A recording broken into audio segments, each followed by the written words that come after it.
And we're live. What the hell? Okay, this is not working. Can you see anything but a screen of black? Say the word Mark and sometimes the jack-o'-lantern head. Yep.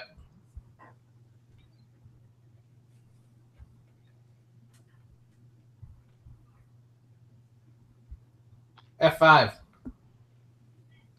That'll restart everything. It'll be best for him.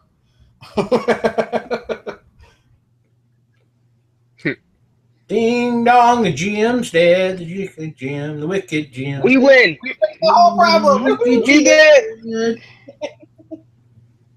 I'm just having some chips. Stupid computer. How's it going, Kurt? What's up, Kurt? All right. We haven't heard from Kurt lately. Are you there, Kurt? Kurt's muted. Oh, wait, no, Kurt just left. But Kurt leaves all the time and comes back. Yeah. Kurt's a Apple man. He's all the time having to come and go. Andy, you're not an Apple man, are you? All right. I am not. Well, we're going to go ahead and move forward, if that's okay with everybody. Yeah, Kurt will be back in a few minutes. Kurt will drop in momentarily, I would imagine. Yes, Carl will be here to probably. Oh, Carl, Kurt, whatever his name is. You're all Carl. Kurt? Okay, from now on, you know what? Damn it. Kurt. It's just confusing. From now on, you're Kurt 1, you're Kurt 2, Kurt 3, and Kurt 4. Everyone got that? I'm Captain Kurt. Eh? I just think it's simpler that way. All right. So, Carl, Andy, Corey, Jackson, and Ken. When we last left everyone, a slight problem began as it looks like several things are happening at once, and you're all at the center of it. Right before you left, you were given a critical clue. Does anyone remember the critical clue you were given? Aliens are real, and they live amongst us. Not so much a clue. As the aliens who were in the bar go, what's that supposed to mean? Yeah, exactly. I'm from Detroit. Okay, my parents are from outer space, but that's not the reason to judge. I do not remember. Apparently, nor do I. I would hope As a Jackson did, refresh. because he's the one gathering clues. you were gathering clues when you were found out by a member of the syndicate who told you that the old man in question, who had apparently hired the attack on the train, was here in the bar waiting to connect with you, and a couple of you went over to the old man and started a conversation. We're about to, when apparently a fight broke out. Yes, that was a young lady that told us that. Her name was Chiller. Chiller, who was here because she needed the cash. Yep. Working her way through school. Yep, and needed some type of fixing for her condition. Yes, she generates abnormal amounts of cold, and she can get therapy, which will deaden her ability. So, bye, Wookie. Okay, don't go anywhere. With that being said, there was a lot of conversation that was about to break out in the old-fashioned sort of way. A loud discussion between two individuals at another bar has resulted in that table flying into one of the walls, and oh my god! Apparently, that's provoked a number of other people who may have been looking for some sort of opportunity, some sort of let's go murder the hell out of each other. Okay, I was going to do that anyway. And there's the group of you. Some of you were at the bar because you got a free drink coupon. Some of you followed the information, and we're about to get even more information of what the hell happened earlier tonight when this occurred. Oh, and one more thing, Scaredevil. You were told... Yeah, and I found out who tried to kill me. A guy by the name of whose name is Pinpoint apparently tried to kill you. Mm-hmm. So, with that... Oh, and how do I forget? Thought, being a hero of the Minnesota area, you ran into a villainess known as Prairie Fire, who recognized you as being a superhero in the weird. She made her role. That's not a villain. That's a hero known as Thought. and she's pointing and telling everybody that that's who that is. Now the fight that's about to go off to the left is part of the problem, because on to the right you have what looks to be a group of people beginning to listen to Prairie Fire as she's pointing at Thought and the rest of you associated. I'm at the like the bar part of it. Like I'm at their side. Absolutely. You wandered up to the bar. I would assume that with the exception of Thought and Scaredevil, the rest of you are generally in the same area. Uh-huh. I'm probably still sitting at the table. You're still sitting at the table. Ditto. Yeah. Ditto. All right. Well, Thought. Okay. Yeah.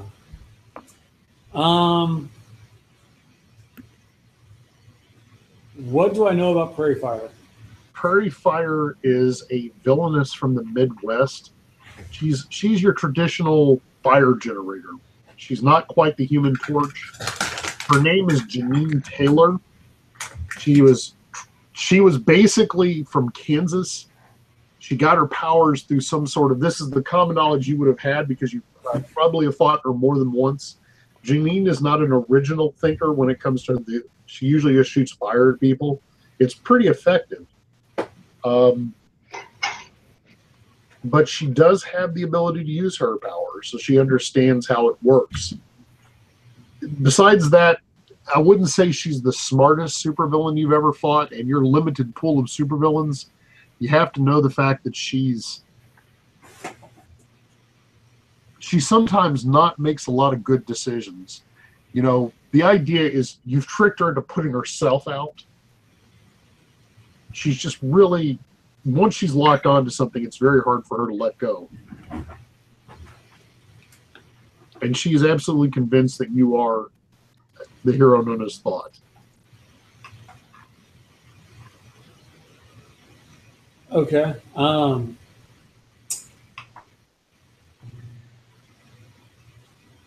So I'll just kind of like turn, look around behind me.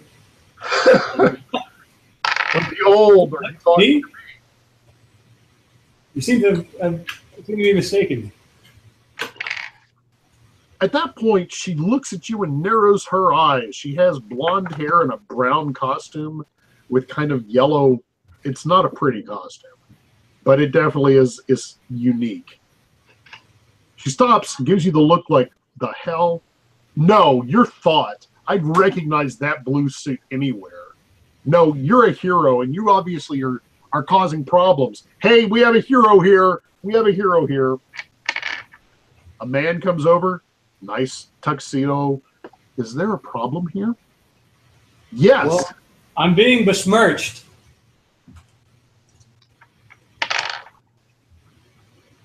No, he's Thought. I'm being besmirched might be one of my favorite things I've heard today, by the way. Prairie Fire looks at you like you've maybe said something that she didn't quite catch. Maybe I even understood. That guy's a superhero. I fought him outside of Milwaukee like 3 or 4 times. I'm skulking lower in my chair. You say I'm oblivious. You said you've fought him 3 or 4 times. That's Thought. That guy's a speedster, and he's a hero, and he's from like St. Paul. And a couple of people at the bar start chuckling to themselves at that concept. St. Paul, superhero. Yeah, he's really tough. By gotcha. Shut up! I know that guy. That guy made me accidentally shoot a water thing, and I went and. Excuse me, sir, Tuxedo Man, do you have any identification?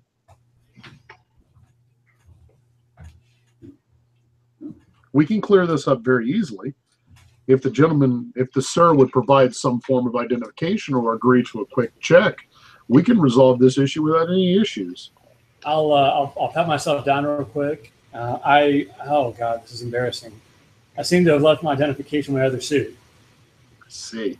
Well, then we'll simply do a small verification, and there should be no issue. Is that acceptable to you?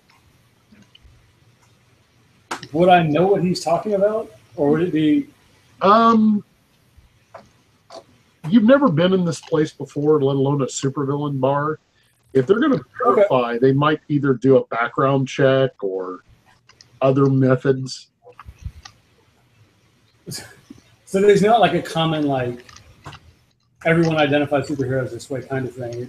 It could be many different ways. It could be many different ways. Okay.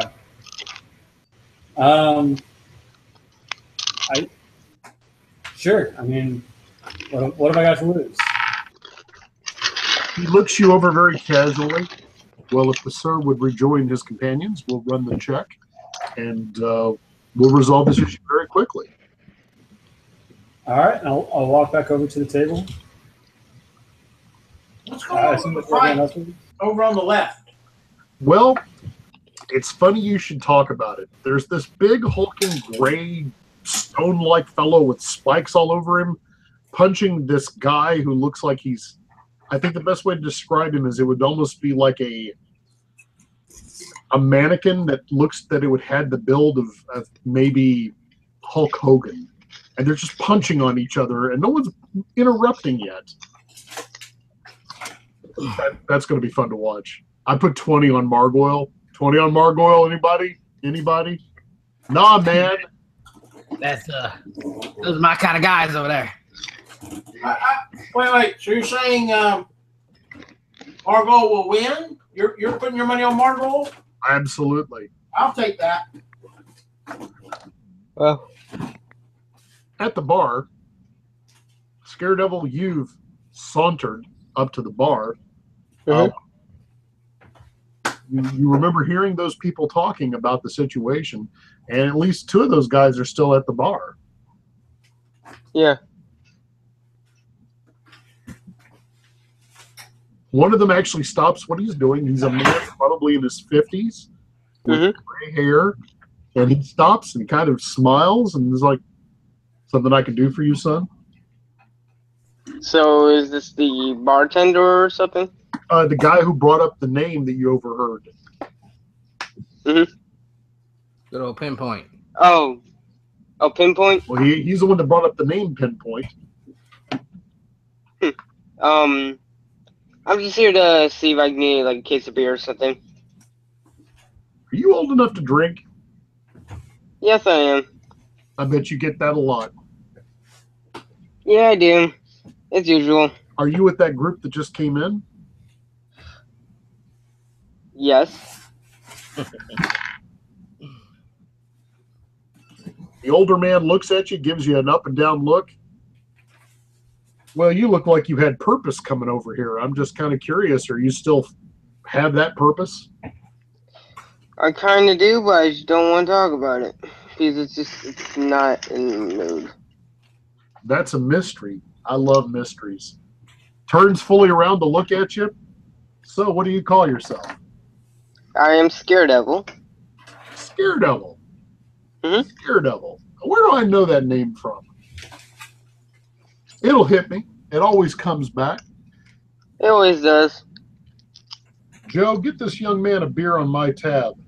So, Mr. Scaredevil, what are you doing here with your friends? Well, you probably don't know their business. How about I just ask you, what's your business around here? I'm just trying to find the guy that tried to... No. Somebody tried to kill you? Yeah, somebody did, and I'm just trying to figure out who it was. You're in the revenge business? Kind of. Right now, but then I'm going to try some other stuff. Yeah, you're going to branch out maybe? It's good to have a fallback career, because once you're done with your revenge, you know it only ends one of two ways. You either get dead, or shallow grave. Well, let me tell you what, Mr. Scaredevil. You have piqued my interest. You said you're looking for the man that's trying to kill you. What man was that? I think it was somebody called Pinpoint or something like that. John Clark tried to kill you? I think. That's tough business. Mhm. You say he missed. Yeah. He missed. Oh, okay. Well, he's not here. No one's seen him in a good long while. Mhm. If you ever do see him, just yeah, I just really want to at least try to talk to the guy saying. Oh yeah, no worries. I don't really run in his circles anymore, but I tell you who does. You see that girl over there, Chiller? Uh huh. Yeah, Chiller probably would know. Clark ran for a while with those people. What the hell their name was? You know, Trans-Siberian Orchestra. I can never remember.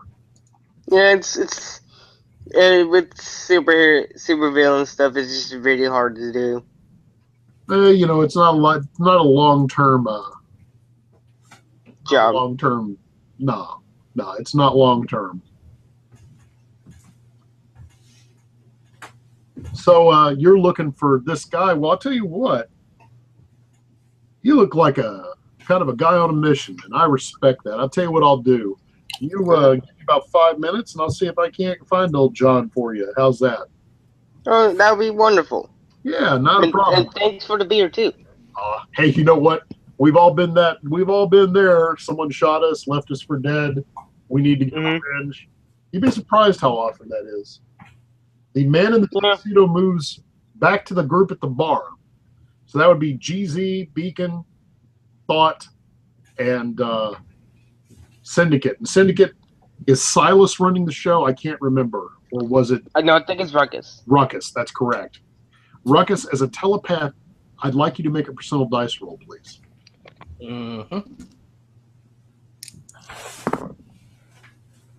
That is 78. You are fairly certain that the gentleman in the tuxedo who's coming back to deal with Thought has brought with him a telepath who's about to run a passive scan on Thought. And once they confirm Thought's identity, it's going to be bloody free-for-all. Okay.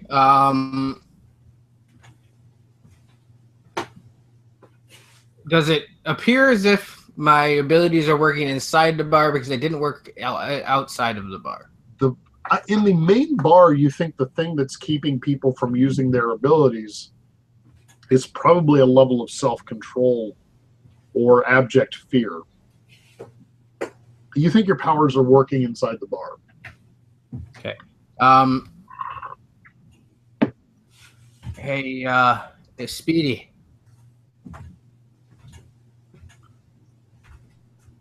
Yeah. Yeah, so, Mr. Suit over there, see that chick with him? Yeah. He's gonna scan you, man. Are you doing this telepathically? No, I'm talking directly to his face. Yeah. Yeah, she's gonna scan you.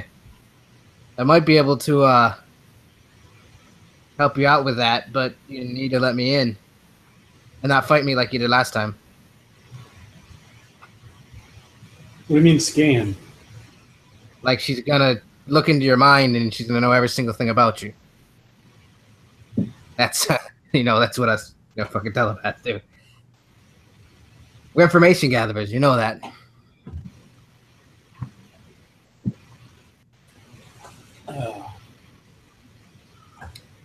This is something we don't have much time because she's getting close. They're getting closer and closer, aren't they, Mark? They are. They'll be at your table in a few seconds.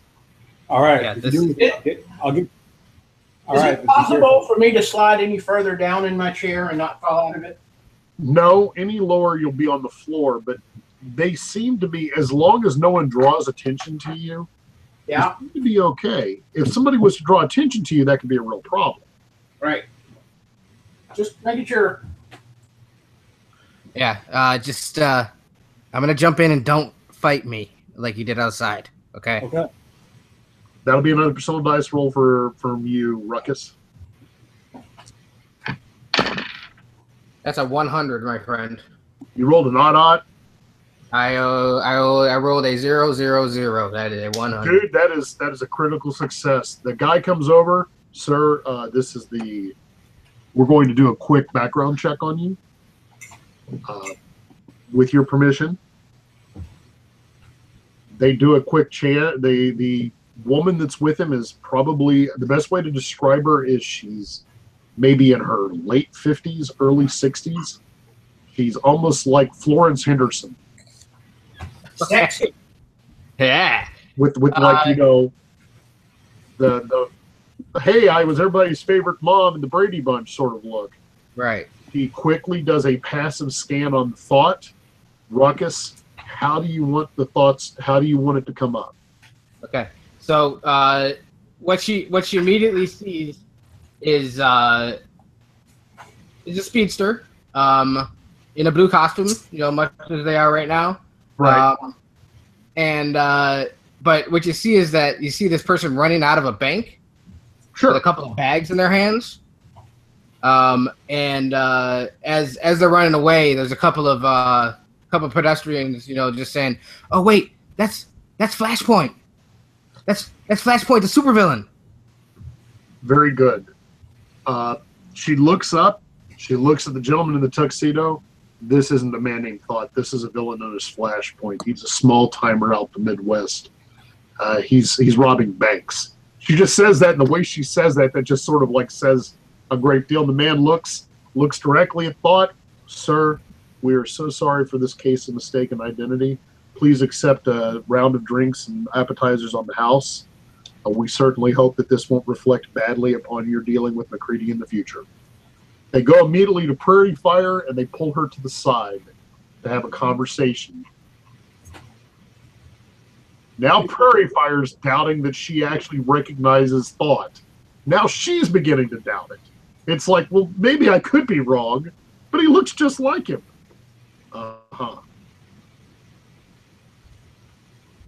So, Crisis of you're Life. welcome. You're welcome a lot, because you're in this bar. You're Flashpoint. Small time guy, Midwest, robs banks. Don't forget it. Thank you. The fight has ended in the corner. Margoyle has indeed beaten down the kind of mannequin-looking fellow, and he's pulled off before he can do more. He does his victory lap. Money is exchanged. Ken, you're out $20. Yep. Beers have been brought back. A moment later, Scaredevil, the fellow you were talking to at the bar, no one's seen him in a while. But I tell you what, kid, I can tell you the last time he was seen was here in the city. You know, if he's not taking contracts, that means one or two things. It means either he's dead, he's trying to go underground, or someone's pinching him. But it don't mean that. But I don't think he's dead, and I don't think he's going to leave an area where he's going to make some cash. You say he shot you? Yeah. Yeah. That's terrible. Man, I hate getting shot. But I just regen really fast, so it didn't really hurt at all. You regenerate, huh? That's a good power to have. Regeneration. Suddenly inside of Scaredevil's head, he hears, "Shut the fuck up."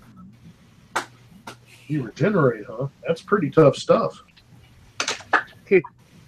Well, tell you what.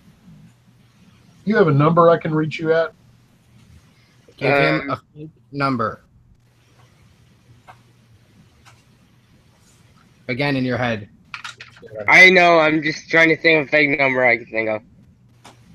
Pick 7 digits. I assume you probably have a number of burner cell phones as a given kind of work you're in. It's like I gave him one that was like an old one and all that. I don't have it anymore. I'll tell you what, if I run into this guy, I'll tell him you're looking for him. Fair enough? Yeah. All right. So fellas, I'll be right back. And Syndicate gets up and walks away and walks towards where Chiller is sitting. Chiller has a pretty good place around her that nobody's sitting next to her. She's tearing up the paper that her straw came in, and she's just tearing little tiny shreds of it, like bored out of her mind. All right, Mark, are we gonna play the comic book thing where I actually turn into this person, or are we gonna play that I just have that personality? We hadn't really discussed it. I assumed you just had the personality, but we're still early enough in that people want to make some small changes. I don't have a problem with you. I know how your power limits are. It's cool if you want to say you actually can physically take on that appearance. Do you feel that would be something that Syndicate would be able to do? I don't have a problem with it. I know I would think that the only one that he would actually physically change some is with Riley. I would agree with that. Why don't we say that for the sake of argument, Riley is indeed the one that you can make the most changes in. Fair enough? That's the only one I would like, if that's okay with you. That's fine. Absolutely. So Syndicate walks around kind of through a crowded area of the bar. Sure. And you see as he emerges, it's not Syndicate. It's certainly a very cute little blonde-haired girl. And she walks over to where Chiller is. It's about a noticeable 40-degree difference in the immediate area around Chiller, dropping the closer a person gets. Do I know you? Nope. Well, as you can see, I'm in a real making some debates. So what do you want? I don't know. I just thought I could have a drink. You look like a girl that likes to have a drink. Do I? You do. Well, this is unique. Pray, tell me. Well, I overheard you talking to those new guys over there, and they stole that contract I heard about. Yeah, that's just bullshit. But what do I expect? Ark was hoarding it, apparently. Then he was contracting out, or he said something. Obviously, he's at fault somewhere. Do you mind if I sit? Because talking outward about Ark is never a good idea. She looks at you squarely. Well, if you don't mind the first-degree frostburn, I got no problem with it. It's a little bit nipply over here, but it's all right. A little bit nipply. How old are you, kid? Old enough to know better and old enough to not fucking care. That's a dangerous combination. Yeah. How old are you? You look like you're about mid-30s.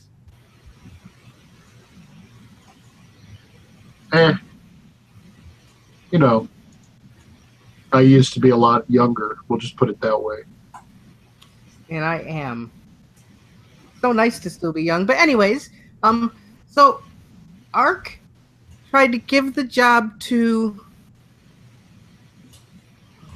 Electro Man. I forget his name sometimes. Ark was supposed to get backup if the first part of the job didn't pass through. But he's a dumbass, so obviously he's now going to be eating protein bars in the big house. Yeah, that joint in Arizona, right? Probably. Maxim. Yeah, I've never been. Yeah, me neither, and I truly don't want to come out. But okay, so this is my question.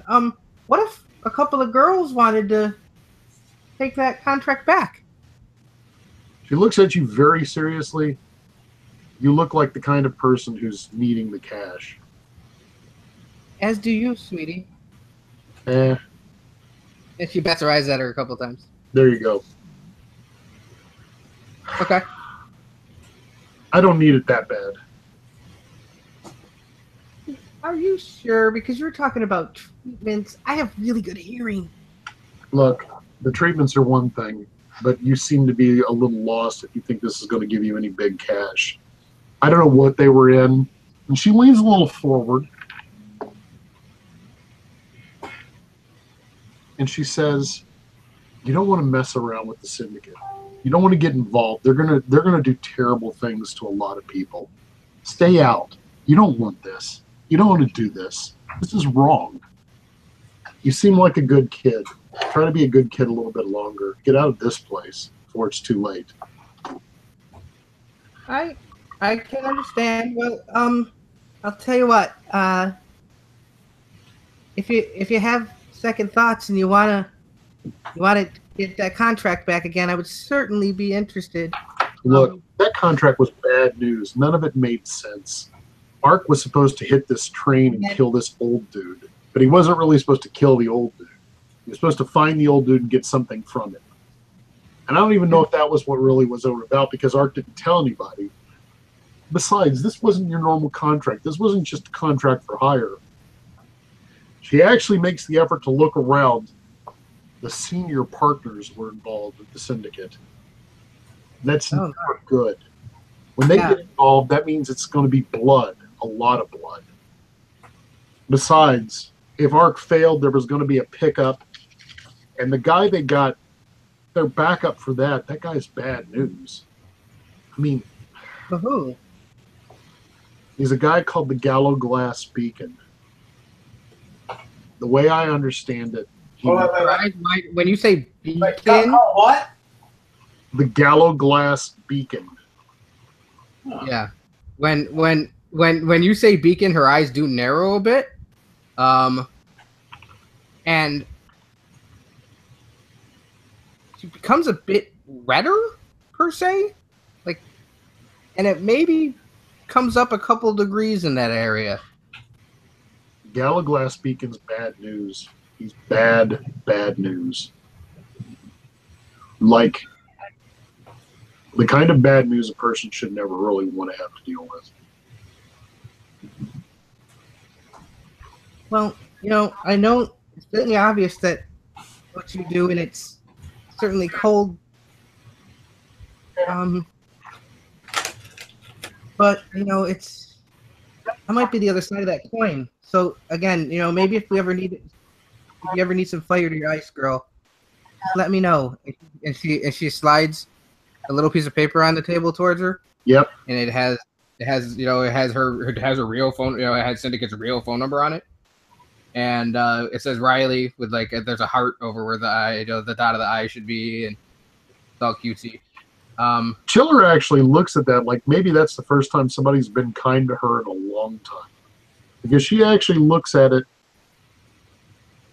You really don't want to be here much longer. It's going to get bloody here soon. Get your friends and leave. I'll tell you what. How about we meet at the Acme bar over in the village, say in an hour. I can't go to the village. Well, then where's a good spot, sweetie? And she places her hand on top of hers. It's really cold, but luckily your abilities at pyrokinesis are going to give you a little bit of shielding, but you can't do it long. And it actually surprises her that someone's actually made physical contact with her. And she keeps her hand up so that to normalize the feeling. Eventually, however, you're going to realize that it's a losing proposition. Her body temperature is going to try to go back to absolute zero at some point. Okay. She looks at you and she looks real serious. The Syndicate's bad news. Whatever they're doing, whatever they're in New York, do you know what they're risking? I mean, the reason I was willing to pitch in was it would just seem to be a snatch and grab. But they're putting big money on the table. And that's not the worst part. They're going to meet here tonight. I know for a fact that Gallo Glass Beacon's going to be here tonight. I know for a fact that the old man is supposedly they're going to talk about the old man, or he's here, or he's going to be here, or they've got information on him. All I know is you don't want blood on your hands. That's the worst part. You don't want that. No, I do not. I'll tell you what, why don't I'll grab my friends. We'll make our exit. And where's a good spot? Two girls can meet up again tonight and continue this talk. I think I kind of like you here, Chiller. You're the most chill girl I've met here in New York yet. She actually lets out a little laugh. Do you know where do you know about the surgeon? Here. She takes a pencil and scratches something down. I'll be there at midnight. And she runs her finger against, once again against her hand. He goes, I wouldn't miss it. She gets up and walks away. Blends back into the crowd again. Yep. And goes down over there again. And I am straight syndicate at this point. I am not any of the personality. Roger. Okay. Well, about that time, Beacon, more drinks have been brought for you and GZ.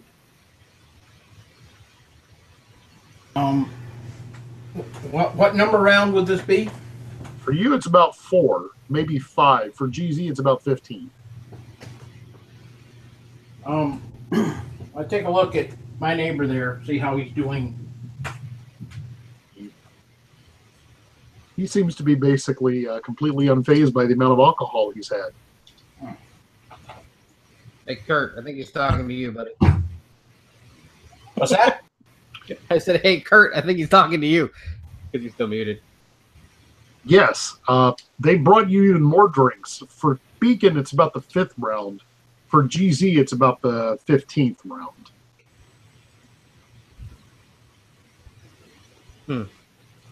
Hey, fellas. I think it might be time to stop taking free drinks. I gathered the information I think we might need, and I think it's time to go. That's a capital idea. Just because there's a few people in me doesn't mean I don't know what's going on there. Beacon. And he kind of gives him a little bit of a sideward glance when he says it. Okay, Beacon looks confused. It says, yeah, it's time to go. Come on, fellas, let's go. I'm going to leave another 20 on the table. Okay. And yeah, I do the same. Oh wait, no, I don't have any money. I just got out of the mental. Yes, you did. What about Scaredevil? Scaredevil was still at... Wait, no, I'm sorry, Jackson. You said you were returning. So all of you are basically at the... you're together. Do you all wish to leave? Yeah, I would like to go. Thought would like to. I think it's a good time to head out.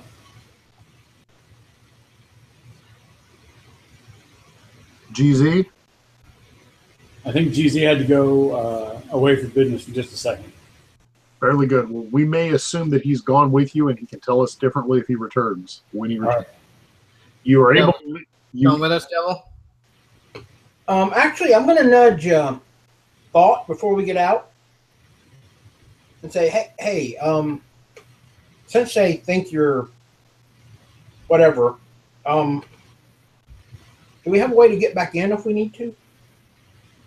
Could you arrange that?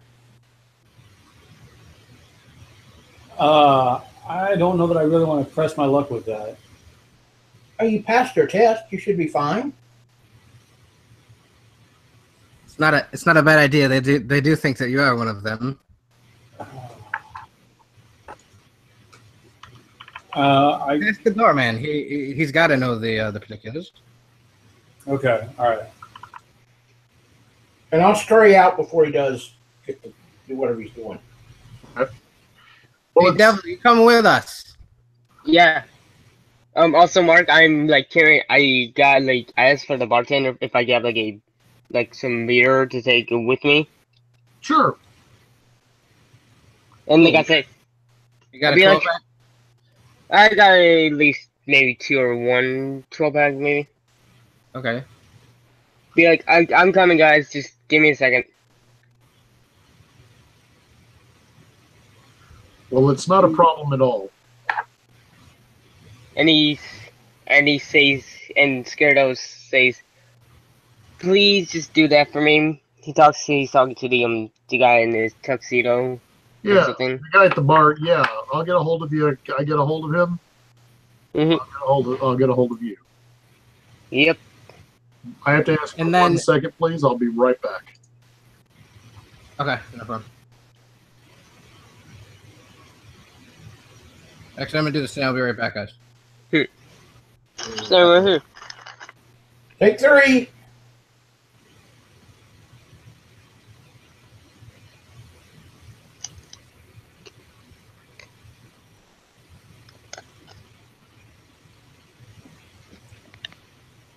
Hello. Sorry, I missed a whole bunch of that. Hey, Carl. No problem. Mark stepped away for just a second. Okay. So we're all planning on we're getting ready to leave the bar. And Does that Syndicate work for you? saved us. Yeah, that's fine. Well, as you approach the door, there is a fairly large, imposing fellow, pretty much standing at the exit. Gentlemen, I trust you found everything with McCready's acceptable this evening? Yeah.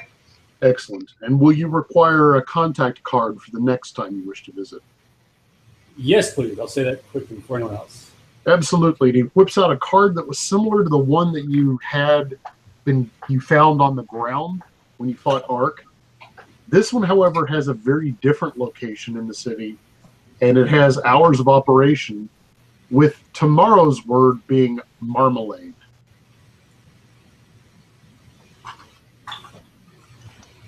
Okay. I would remind you, sir, that marmalade is only effective for tomorrow. And if I can't make it tomorrow, is there a way to get caught back up?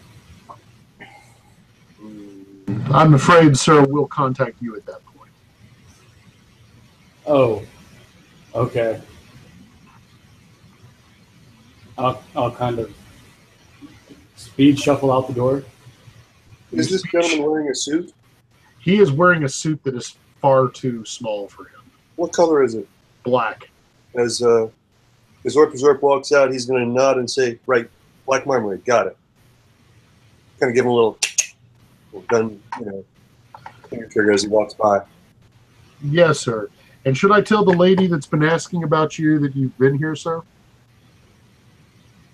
you talking to Zorp? Yes. Oh, Zorp stops for a minute and looks at it and says, "Yes, absolutely tell the lady that, and I'll look forward to seeing her at Black Marmalade." Of course, sir, and it's just marmalade. Oh, sorry there, Mr. Marmalade. I just looking at your suit. Of course, sir. Have a very good evening, sir. He turns to whoever is closest as we're walking away and goes, "What's up with Black Marmalade back there? Is that not his name? Did I miss something?" I'll be closest, and I'm just going to roll my eyes and kind of put my hand gently on his back and make sure he continues moving. Oh, he hasn't slowed down at all. I know, but Just seems confused. I'm going to do it anyhow.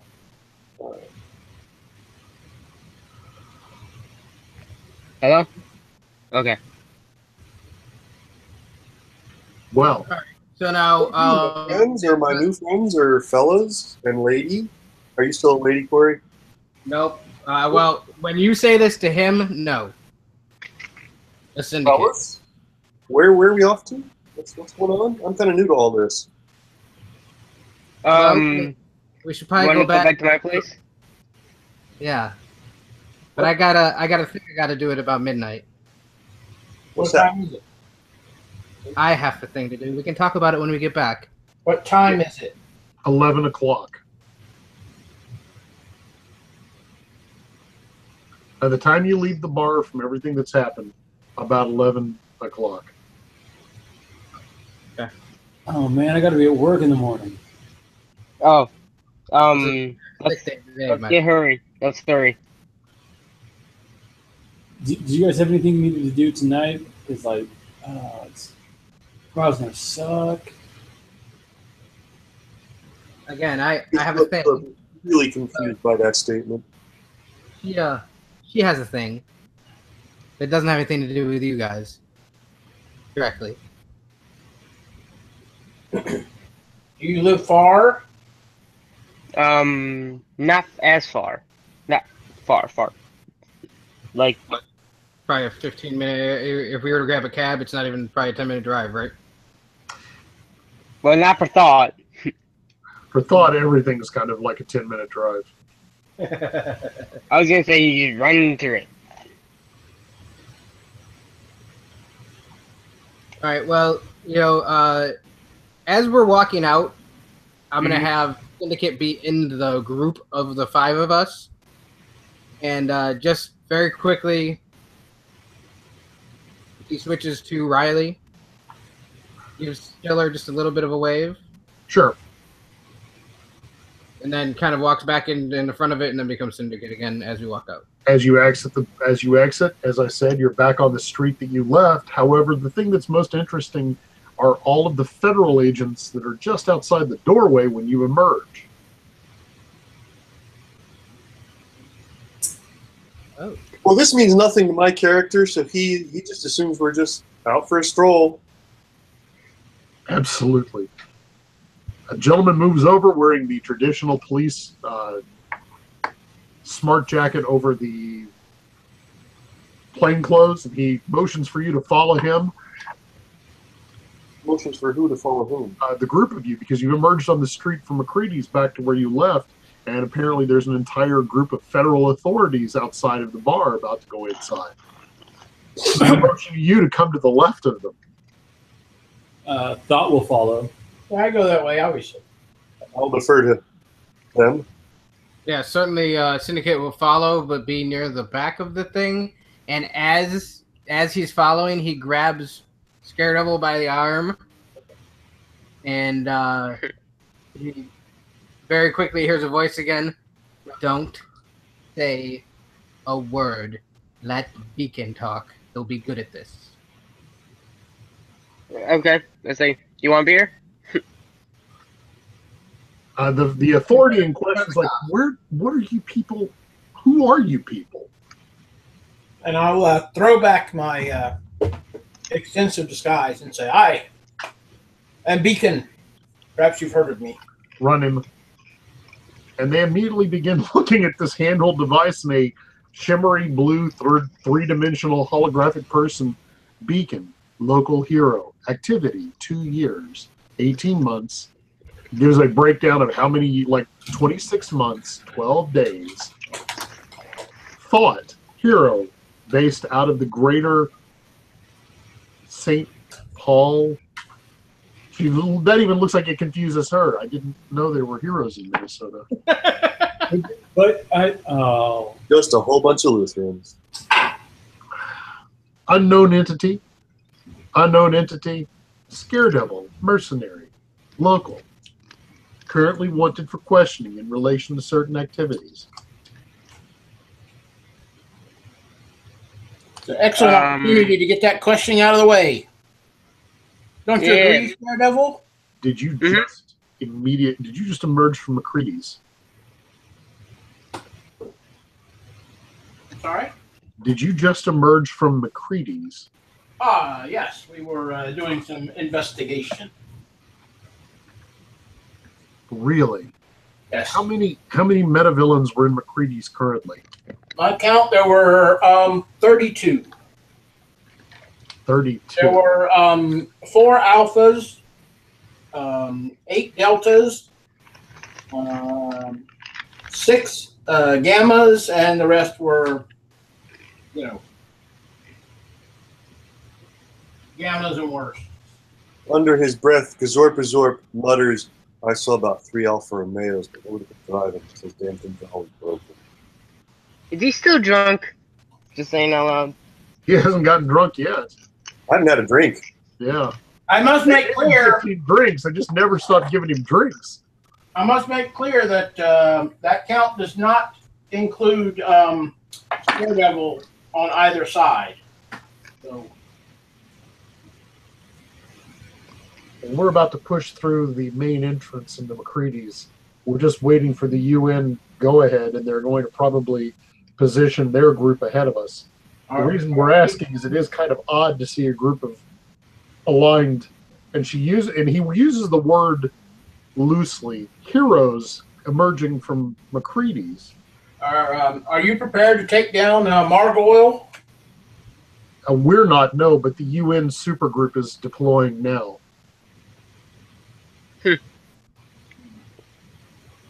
seems We're not necessarily worried, but any intelligence you can give us before they storm the door would certainly make our job a lot easier. well. I saw Margoyle Hill. I believe it was one named Well, like beat up mostly. Prairie Fire. They had a telepath, older lady, late 50s. We're aware of who she is. Let's see. As I said, there's so many in there. I'll give him any other details that I would have picked up. But Also, I guess a chiller, maybe? Yeah, I'm chiller. Nah. That was Freak Zone, not Chiller. Right? Scared of him? I don't know. Yeah. Free Zone. I've never heard of that. Run it. The holographic person just sort of blinks out. There is no individual of that number. However, warning, Margoyle displays Class 7 strength. Relay that on up to command. The guy you're talking to has an emblem that says Aegis on it, and he is identified as Bishop-level Agent Chinland. Bishop Chinland seems to be basically looking nervous, as this is a rather big deal. What were you people doing in that place? If you don't mind answering that question. as you likely know, we had an encounter earlier today with ARC. Yes, we did as well. Same encounter, I believe. We dispatched him, as you recall. No, I didn't, but excellent, thank you. Yes. Well, no, I don't think you required. I'm just attempting to get the facts straight. Of course. During that, after that encounter, one of us came across a piece of evidence that I was not made aware of until later. Thought we best act on it as quickly as we could.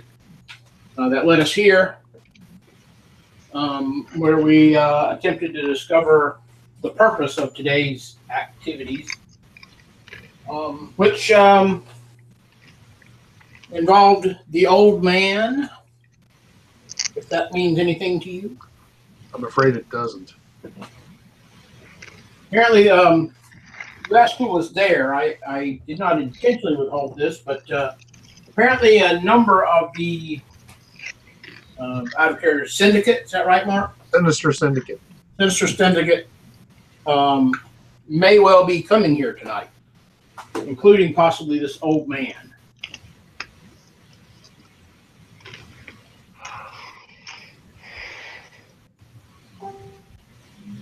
Taking a moment, Bishop Chinland is debating. I must have frozen up. Nope. No, you're good. Taking a moment, Bishop Chinland looks very carefully at the situation and realizes that he's probably in an area where he's not quite as certain as to whether or not he has authorization to do what he's about to do. But he takes what you've given him. And you, sir, we have no information. Looks at You got him? GZ and looks over at Syndicate. Resort Preserve just gives us a big sideways grin and a big thumbs up. Of course, sir. This one is Googly Goop. I don't think he knows anything about himself either, but he seems a reasonable enough fellow, if a bit confused. Honestly, just looking for something to punch. Yeah. So, And this one over here seems to be attempting to be helpful. I'm not really sure what he does. Punch? and Well, hey, big guy, I think you're talking about me. Mr. Scaredevil, you realize that you are currently, there are several bench warrants for your arrest regarding the activities you've had. You are aware of that, are you not? Yes. And you realize that we are a law enforcement group. that you're in the middle of. Hmm. But it would cause me more issue right now to have to bring you for questioning while we secure the beachhead. I'm just trying to be very helpful with anything I could help. I'm certain. I know I did bad stuff. Go ahead. You know, I'm going to go on a limb here. I don't really want to have to go downtown right now in the middle of all this. So I'm going to make you an agreement. Okay. You weren't here. I didn't have to deal with this right now. How does that sound? I think that sounds like a very good idea for my friend Scaredevil here. We'll be along. No, I didn't say you could leave. I just said I'm not going to report that you were here. Although, God help me if the UN group hears about this, they'll probably freak out and want to take you in for further questioning. But you know what? I agree. That sounds like a questionable plan. Well, at any rate, they're going to hit the front door any minute now, and there are probably going to be a lot of people coming out that front door. So you probably ought to stay behind the red line. Yep. And also say thank you for not trying to report me. Yes, but if I catch you anywhere near this again, you understand where you're going to be? Yeah. Good. At about that point, there's something that sounds vaguely like a sonic boom, several of them. The buildings shake, the front door explodes, and something must have entered it with enough force that it could have bisected into the dimensional barrier on McCready's. There's a lot of smoke, a lot of shouting, and Margoyle emerges.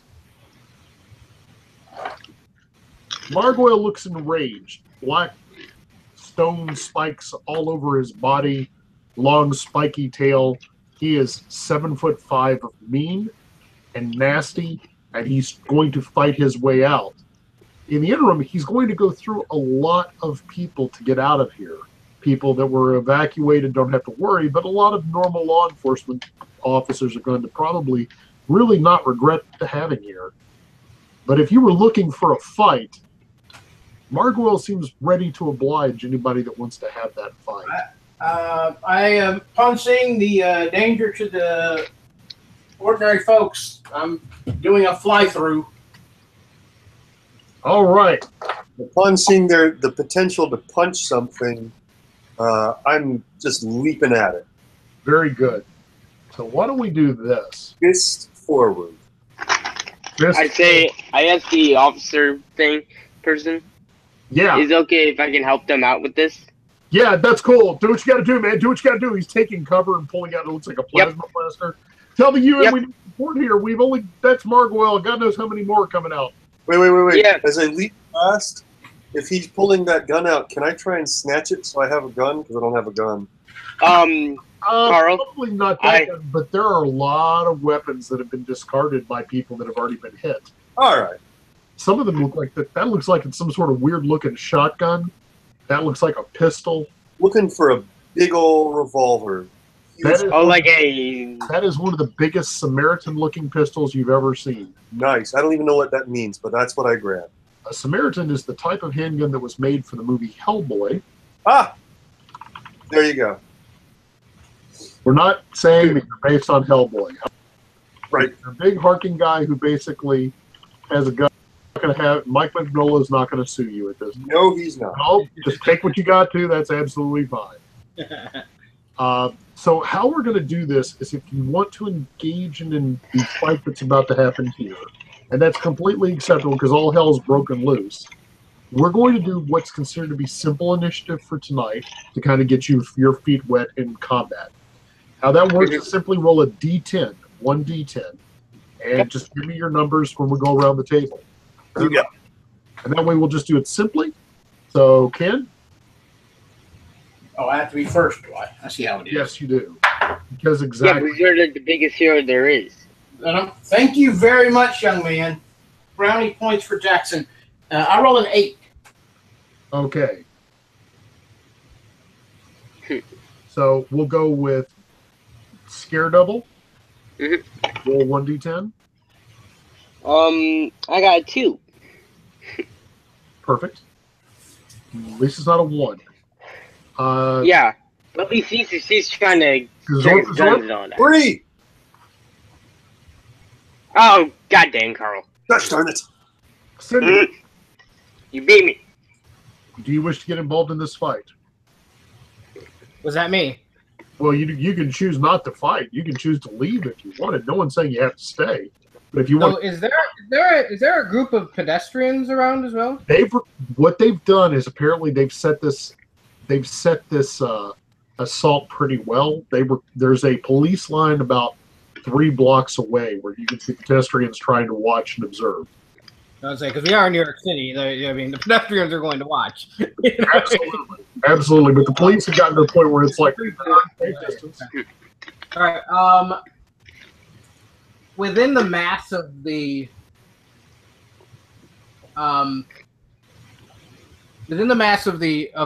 government fighters, Sure. Syndicate is going to hide himself per se, just blend in. Okay.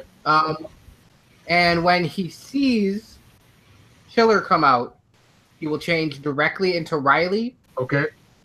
And go and try to usher her away from this area. Then what I will need simply for you would be go ahead and roll initiative just so we get an idea of pacing.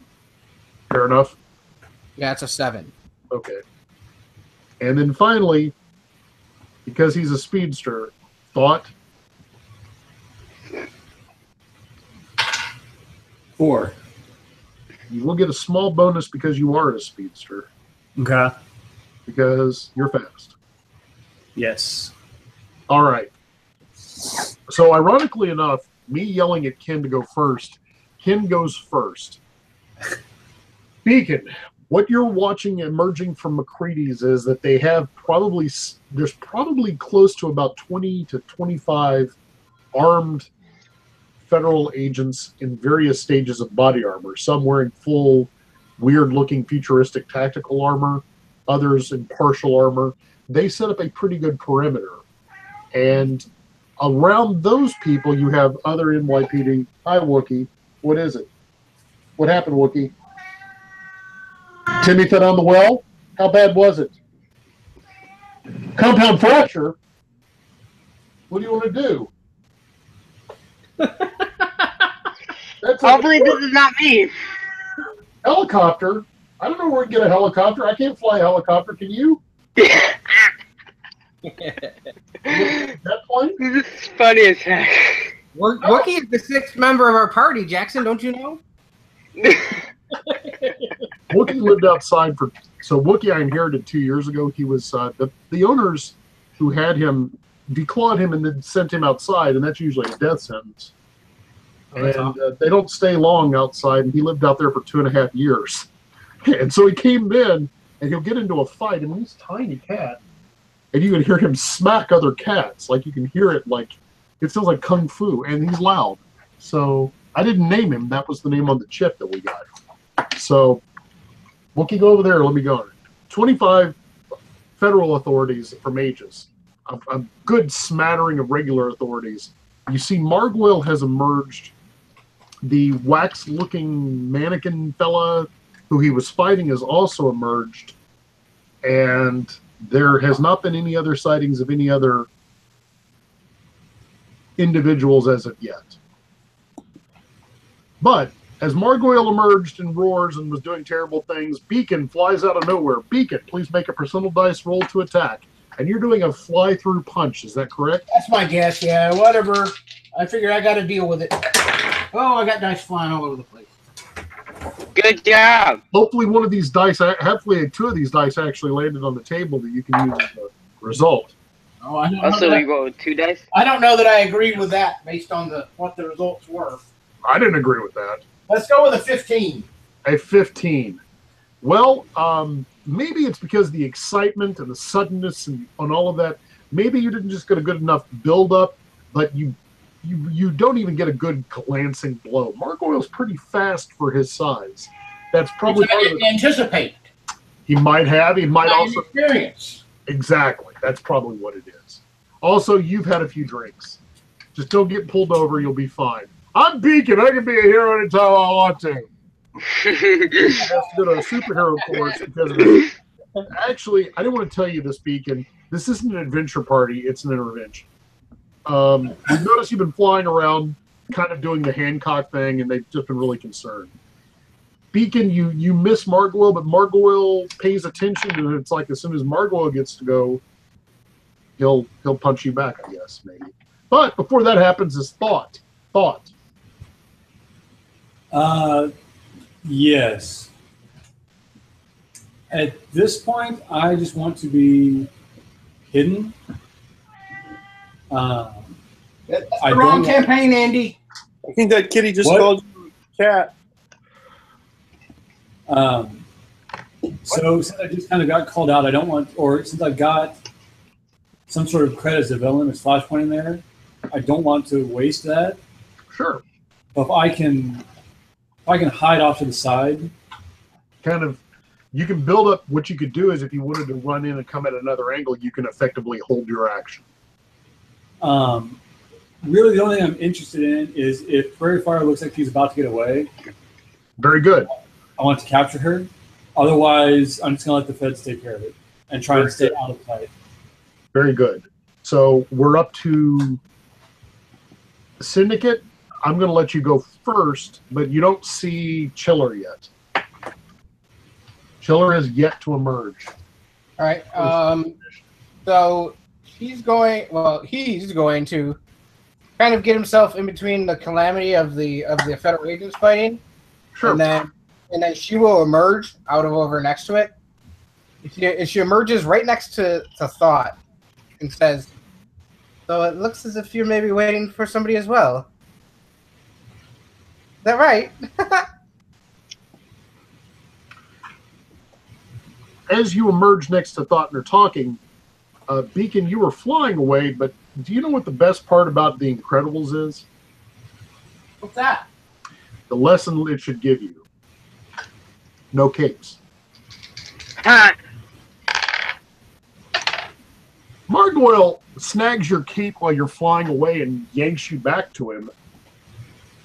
And that sort of stings a little. Margoyle is like, "Get over here! The Scorpion! I'm going to put you in a world of hate, Cape Boy. World of hate." Ken, it is not a good effect, but your invulnerability, as we had discussed, is high enough. Because he hasn't hit you with his claws, he just grabbed your cape and yanked you back. You don't even take the damage of being slammed into the ground. It is, however, Margot is not letting you fly back away from him. Okay, I'm grappled. He's only got a partial grapple. He's got a hold of your cape. Right. We're up to, at that point, Mannequin. I'm going to jump in with a free action. Huh? I'm going to jump on the free action, if I may. Just a little thought balloon. Right. Above my head. Right. And I'm wondering, where are the UN guys? Well, one of them went inside McCready's. That's what's chasing them out. But they haven't gone yet. No, that's fine. I'm just... Where are our other heroes? Oh, Jesus. Mannequin, the waxen-looking fellow that Margot was fighting with, actually runs outside. And as he runs outside, he splits into two and gets smaller. He was probably about 6'8". Now there are two of them that are about 6 feet. Now there are four of them that are about 5'7". They begin to spread out and begin trying to avoid. Like there are about four of them at this time. On 3, there's a chunk of people going on 3. All right, Gazorpazorp. Gazorpazorp, as previously stated, was like leaping forward, one big fist out, hoping to catch this guy right in the kisser. Which guy was that? Oh, the big guy. Margoyle. Yeah, Margoyle. First little dice roll. He randomly grabbed a very large pistol. Yes, you did. And is going to hold that in reserve. Little Mikey McNola is sitting there going, "This gives me the idea for something." Right. Heck, lad. Right. Okay. You're going to hit Margoyle with your fist. Am I? Are you? You tell me. You're moving forward to do that, right? That's the plan. Rock and roll. Roll percentile dice. Let's see how well you do on it. Is that D100? Is that right? D100. 90 effing 7. I'm going to eat your marrow, Cape. But he doesn't quite get all that out because his jaw rings to the left. It's almost like watching that slow motion picture of the guy hitting so hard his jaw almost extends and teeth shoot out. Little stone teeth fly out of Margoyle's mouth. Margoyle spins around once.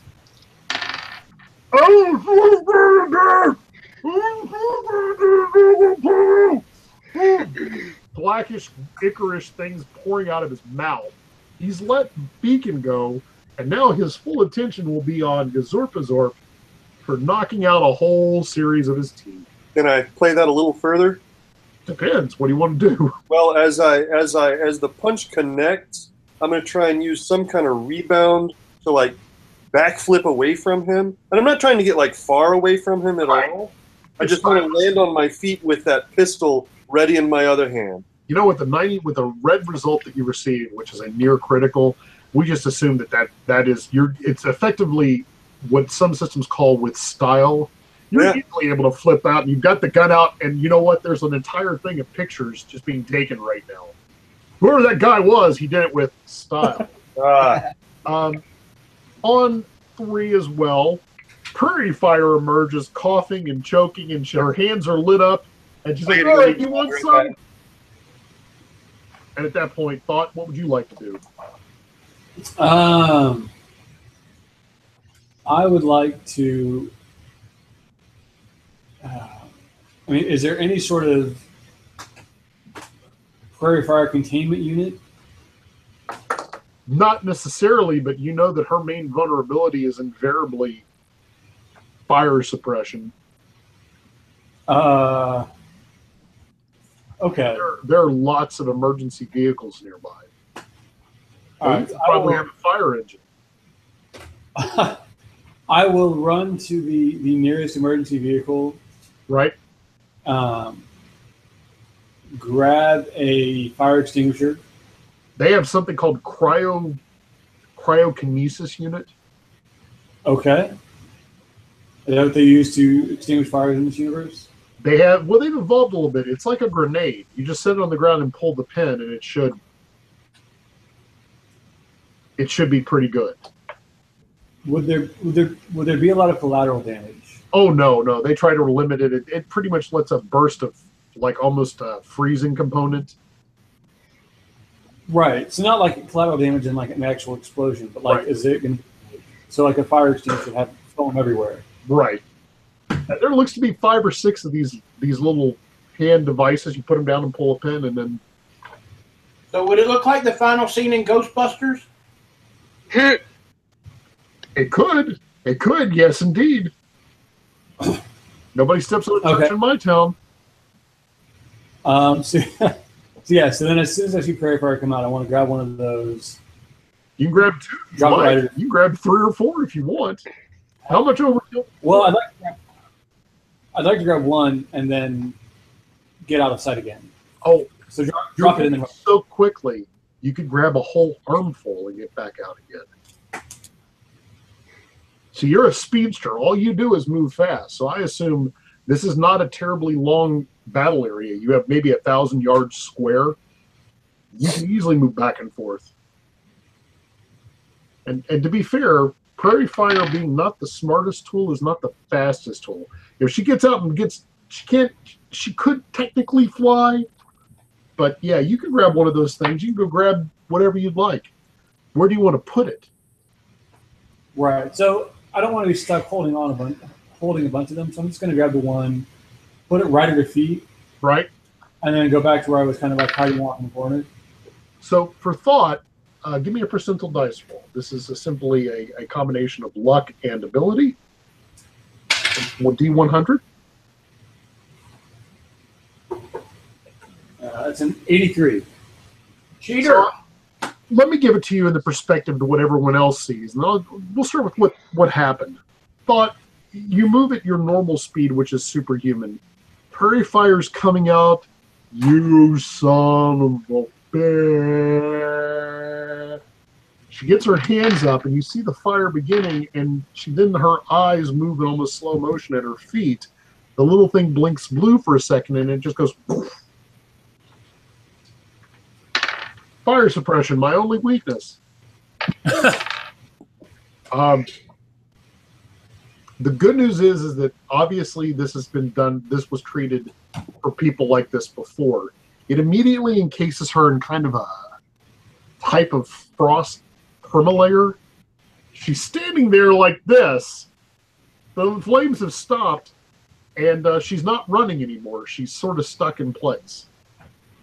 At the same time, someone that's not affected by it, Chiller, gets out, and Chiller immediately begins doing the Frozone Iceman thing. She has an ice slide. She's now looking around at the federal authorities, debating what to do.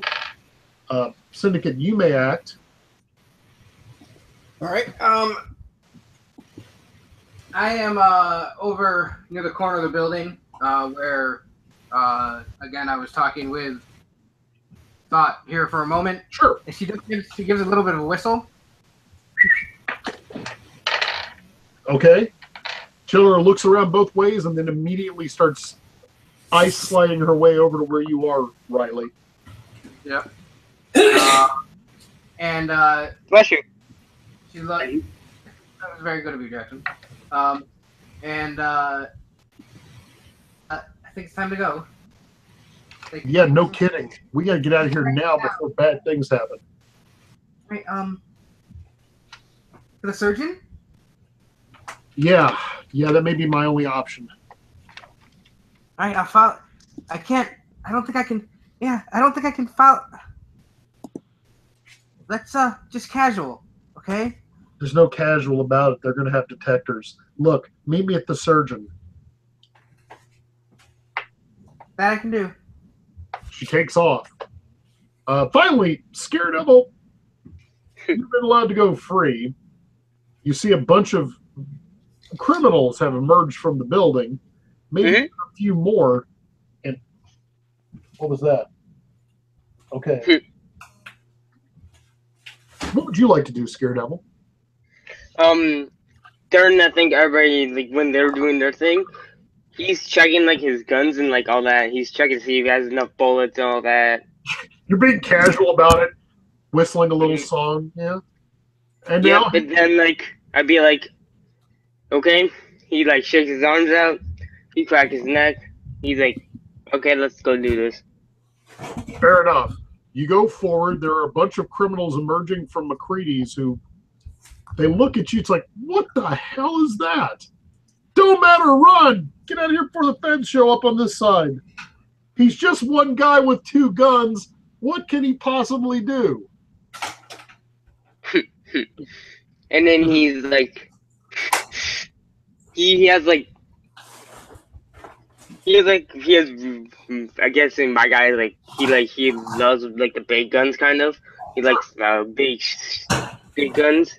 So he's like, you don't think you can get past me? Couple of them are like looking at each other like, what do you think? Couple of them are like, I'm not sure. One guy goes, I think I can get past you. You ain't nothing. What are you supposed to be anyway? Get at it, Scaredevil. I really want to call some of the feds over here, but you can. But you can always shoot to wound. No one said you couldn't shoot him. Just don't kill him in front of the feds. I'd say, got feds. Help! Need help over here. The feds look over at you. They're in one section. A couple of the feds begin moving over. The guy's going, oh, I see how it's going to be. Well, I could do that too. Hey, guys, he's just one guy here. We can take him.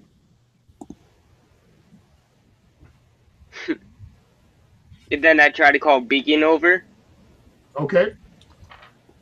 Beacon, the world's coming back to you in a unique way. And you hear Scared Dog going, hey, you want to check this out? I glance over just long enough to probably make my roll suck again. Right. But there's no way I'm leaving Margol. Margol, you and GZ are about to give Margol an education in pain, I would imagine. Mannequin's like, we're out of here. We're out of here. Yep, out of here. Come on, guys. We can do it. We can get there. We can make it. I've almost made it. I've almost made it. I've almost. One of them falls, and then they all fall and disappear. The other ones disappear. Whatever hit them was kind of odd. What shape is my cape in? It's tattered, as all great heroic fight capes should be like. Right. It's like torn a little bit in places. It's tattered and torn, but it's still intact. All right, then if I may, as a free action, I'm just going to rip it off, throw it to the ground. Ha! And then just in a manly, superheroic fisticuffs stance, attempt to punch Margol right in his whatever I think I like Rocky? Exactly. See? Categories. Hey! Yes, tripled my last one. I got a 50. Oh! Nice. Hold on a second. Let me let the master out. Go. No, you can't come in. You stay out. The other one wants in now. All right. At least that hopefully that one doesn't have to be annoying. No, he only meows when he wants food or demands that we take him somewhere. All right. So the general layout is that Riley and Chiller have left. Thought has incapacitated Prairie Fire, although she should have known better, but she's not very smart. Gazorpazorp and Beacon are about to throw down with Margol. Scaredevil is holding off 10 men by simply standing there with a really large gun. You would be surprised how you just standing with your guns has made them reconsider their life choices. I should have gone back to art school. This is a terrible decision on my part. That man has got an all-black bodysuit and guns. He's probably one of those vigilantes that does nothing but hunt us down. I don't know how I got here, but Lord, if you let me out, I'll be fine. So, and then Beacon, was this the heroically punching Margol? That's correct. Margol's left side of his cheek looks now as bad as his right. Maybe another tooth went flying. Margol looks very agitated, upset, and definitely feels like nobody really understands the kind of pain he's in. The both of you are standing there heroically. Even the nighttime lights from the upper vehicles are lying down on top of it. And about that time, Margol decides it's time to take the two of you to school. So Margol is using one of his patent tricks, which is pepper the area with little black stone-like spikes, because he feels that that's an appropriate reaction to being, forcing him to eat soft food for a month, which is what you two are about to make him do. So with that being the case, you have a couple of choices, Gazorpazorp and Beacon. You can choose to take the damage. You can choose to dodge the damage and try to lessen the effect of it hitting you, or you can try to take shelter behind a vehicle or debris or effacement, whichever, maybe an awning. I wouldn't stand behind the awning. That'd be terrible. But what would you like to do about this particular moment?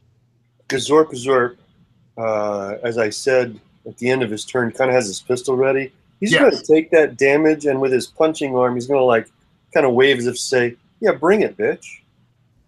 That's very brave for you, and I applaud you. Seems unfair. Beacon, in some ways, is that dumb, but at the same time, he's been trained, so he'll. I wouldn't stoop to hiding behind something, but I will attempt to evade, maybe serpentine a bit, to avoid a bit of damage. All right, so for that purpose, I need you to make a roll, Ken, because unlike Gazorpazorp, who just took all those chunky points, you're going to try to avoid them. But I'm not. 19. By avoiding them, you're cleverly going to throw yourself in front of them, in other words. Right, and you'll never expect that. I'll dodge around and then just get right there. I know what to do. I didn't say I was any good at it. The pain is moderate because we really haven't had a chance to set this up. The way it would work is normally you're in vulnerability and Gazorpazorp's unknown resistances kick in. You've got little black, well, no, not little, they're that long, about that thick. So stuck into your arm where you were defending and around, you have these black spikes. Maybe one or two of them were able to bypass your body armor enough to do real damage. You're bleeding a little bit. Margoyle stands triumphantly thinking that that actually is the way that it would work. Yes. Don't start. Sorry, the other master called. We'll push the door open. Okay, come in. No, it's fine. All right. So Margoyle expects normally when people take that kind of damage, they don't keep standing there taunting him. This makes him very annoyed. Thought, you have Prairie Fire dealt with. What would you like to do?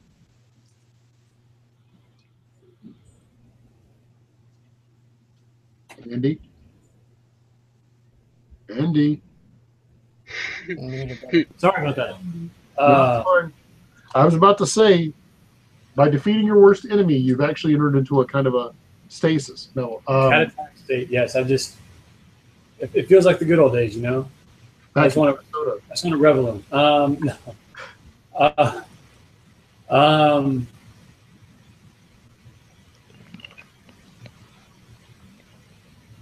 The scene, I should probably tell you, Mannequin is down, Margoyle's still up, and Chiller is escaping. What's up with Mannequin? Mannequin apparently got hit by something, and he's unconscious. Oh. He absolutely failed his roles. You know, I'm effectively a automaton, but I can still go unconscious apparently. Do I see who's with Chiller? Is there anybody? Not anyone, but she's moving pretty well. She's not moving faster than you, but she's definitely trying to make time. She's speed skating. The last thing you want to do is speed skate against somebody from Minnesota. Right. It feels a bit like a personal affront. It is. You know what? She might even be on an opposite crew team. I'm just saying that. Curling. Wait. She's on the opposite crew team? The opposite curling team. Oh, curling team. Sorry, I thought you were talking about crew. I was like, no, I was talking about curling. I meant to say curling. Okay, so, and there's nobody, so I know there are a number of. There would be reasons not to, but I'm just making sure there's nobody that I can see next to her that would be like, oh, I know this person that's like right next to her. No, the other thing that's interesting, kind of the battle layout is this. Scaredevil has about 10 people covered. One guy might need help. He looks like that he might need some assistance there. You've lost track of Syndicate, and you can see Beacon and Gazorpazorp currently engaging Margoyle.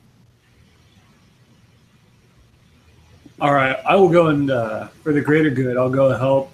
The greater good.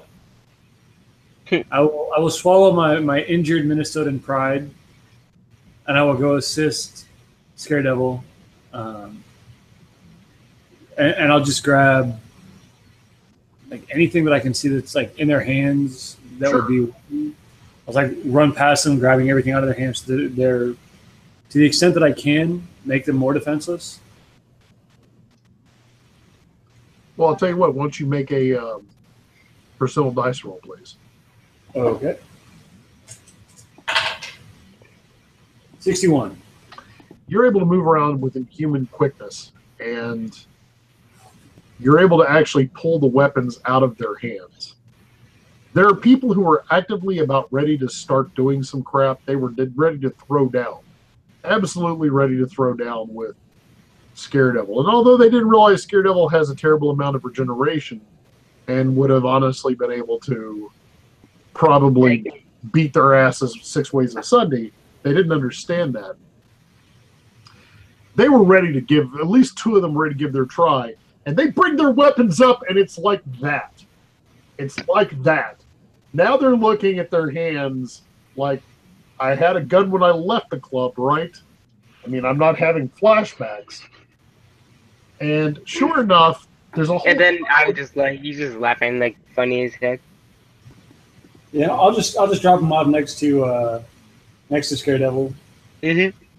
I'll be like, I put my hand out and like, or I'd be like, have my. Put him in a pile, nice neat little pile next to Scaredevil. Yep. They look at the guys with Scaredevil because you've done this. They will have to rethink their life choices yet again. That's a lot of life choice rethinking. Syndicate. Killer has gotten away, you think. She's going to go ahead and meet you at the address she gave you for the surgeon. Yeah. She would transform back into just in the normal Syndicate, and I would like to exit the area. Fairly good. You're able to almost exit the area. You get around the edges of the area where You're not gonna. No, man. Huh? Nothing. You begin to pull away from the main source of combat. Margoyle has already acted, and it did not go well for him. I believe that leaves Scaredevil. Now, Okay.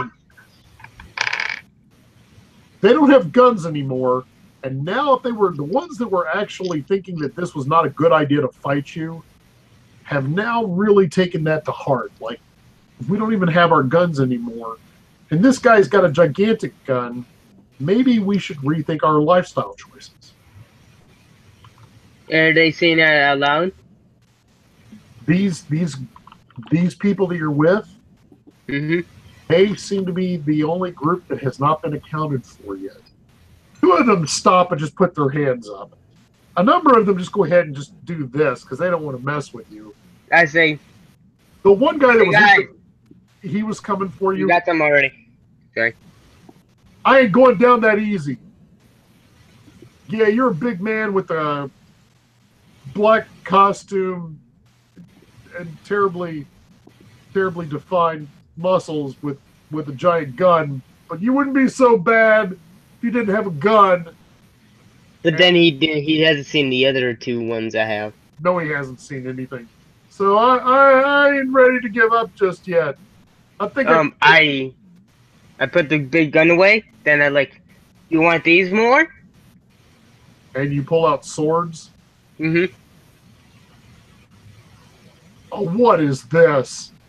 He's now looking around at his friends. He didn't say he had swords. You know, when they carry two swords, they can do like, and no, man, no, I'm done. I am just done. I don't want to mess with the swords. I like my fingers. I like my face. Who is the guy that's been saying that? The guy who was ready to fight you. Once you pull out your swords, he's like, no, I'm done. I'm done. Yeah. Like, and then in his head, it's like, this is the first actual time that somebody has done this. No, man, not me. I don't want to be the first man. No, why me? Why God? No, he's like surprised that people are just not want to fight him. Some people don't want. Well, you're a scary-looking fella, and you put down the gun to pull out swords. On the surface of that, if this guy's just a trained thug, that usually means that guy's crazy. Those swords probably cut through molecular bonds. You're probably going to whip him around like this, and next thing he know, he's going to have no arms, no legs. He's going to have to eat his food through a straw. He just is not willing to engage anymore. He's not even going to take the chance. I call some FBI over. I say, we got a couple. Plus, you don't have a face mask, do you, Scaredevil? Your black costume is just blank, right? There's like a little. You can see the nose of him. Right. You can see the mouth moving, all that. But if his ears are like in there, so. But if it catches the shadows just right, you're dealing with a faceless black figure who put a big gun down and pulled out swords. I'm not messing. Margoyle, however, that fight's still going on. Margoyle chooses that he's not going down like that, but it's back to Beacon. Well, Beacon's actions are always so exciting. I'm going to swing really hard. Hey, you know what? Yeah? I'm sorry, I skipped I skipped Gazorpazorp, and I apologize. Oh. Gazorpazorp? Gazorpazorp was ready with that massive. I kept saying pistol. I meant revolver. That's pretty much what it is. Yeah, right. And he's going to unload as many shots as he can and right into that guy's head. Make a percentile dice roll. You got it. There it comes. Boom, pow, and... Wait, I'm going to clear it first. And... Whoop-ah! Well, that's a 34 now, isn't it? That someone else can roll below 50, Carl. Thank you. The pistol is empty. Holy Jesus, really? Okay, then. This is what happens. Gazorpazorp, you have the giant-ass revolver. You fire every round into Margoyle's face. It doesn't quite hit the grouping you want, but you hit a couple of times. Margoyle's pretty tough. His skin is rock-like, and you can see little chips of it coming off. Yeah. And he's still standing at the end of that. You think that hurt? You think that hurt? I'm Margoyle. I'm Margoyle. Hurt? I'm just going to sit down for a minute. And Gazorpazorp says, yeah, tell it to the gun. You son of a bitch. I'm going to kill you. I hope so. No, I'm going to. Okay. But I can't really do much because I got shot in the head by a gigantic pistol. Bring it. I'm not quite. It was the punches combined with the gun. Beacon, you easily can go over there, and if you want to punch him into unconsciousness, you're welcome to. Oh, yeah. He's getting the coup de grace. Coup de grace. All right. 68. You one of these, you know, you do these. Actually, I'm going to kind of fly up in the air and from above kind of punch him in the head. You sure you don't want to do the Kirk? Okay. I'm positive I don't want to do the Kirk. That's for losers. You take that back. You take that back. Captain Kirk is awesome. You were easily able to fly up, however. Margoyle was not exactly going to move forward, although he was willing. He was trying to. The will was there. It needs to be noted on his permanent record. He was not going to go down from being shot in the face with a gun that had a barrel this long and about that. He was not going to be him. Although it was going to be him, and then you hit him from above. It is safe to assume that you can drop out of the combat portion because between Scaredevil intimidating a fellow and Thought capturing his arch nemesis, the only person that you can't really account for is Chiller. And after a few moments, the next person emerges, and this is a leonine-looking humanoid who is about, let's say, 6'5" and with large golden wings, and he is emerging dragging another large person out. McCready's is secure.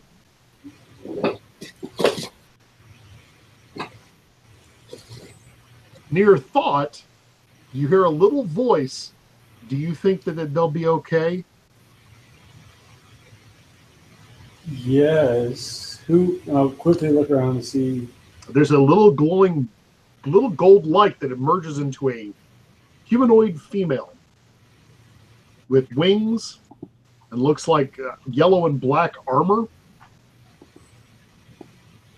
I didn't want to hurt him, but he was going to run. Is it a recognizable hero? She is. That is Bumblebee. She is part of the United Nations supergroup. The large fellow that's emerging is the son of Sekhmet.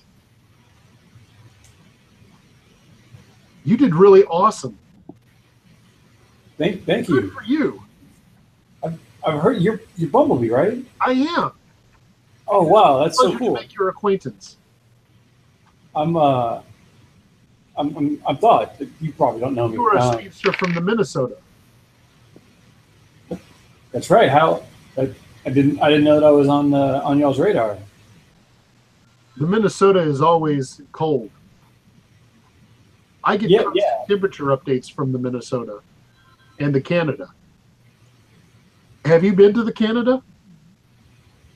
I mean, yeah, I've gone and visited once or twice, but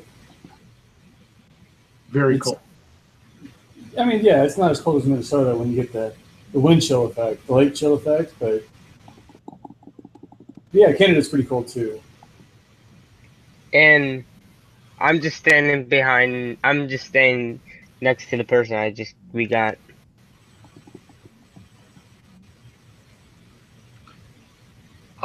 Absolutely. And as the guy's like, that's not fair. A man wearing all black like that, there needs to be, like, you don't get to be a faceless vigilante hunting merciless criminal scum. How am I supposed to show my face in McCready's again? Do you really want to see what that's under his mask? And he's getting like the head to the side where he's like the really face. I don't know. I'm all right, I guess. Please. Okay. The son of Sekhmet strides forward. Now he asks Bumblebee. Yes, Bumblebee shrinks back. She's about 5 feet. Mm-hmm. A most impressive victory. I do not think Margoyle will be able to eat with the solid food for some time. I can see that. Are you heroes here in the New York? You can you can say that. Your form is most intimidating. Yeah, because I'm an anti-hero, so. But mostly I'm trying to be a good hero right now. Just trying to be a good hero. That seems to puzzle her. Are you like the Thought? He is a very I'm fast mostly... person.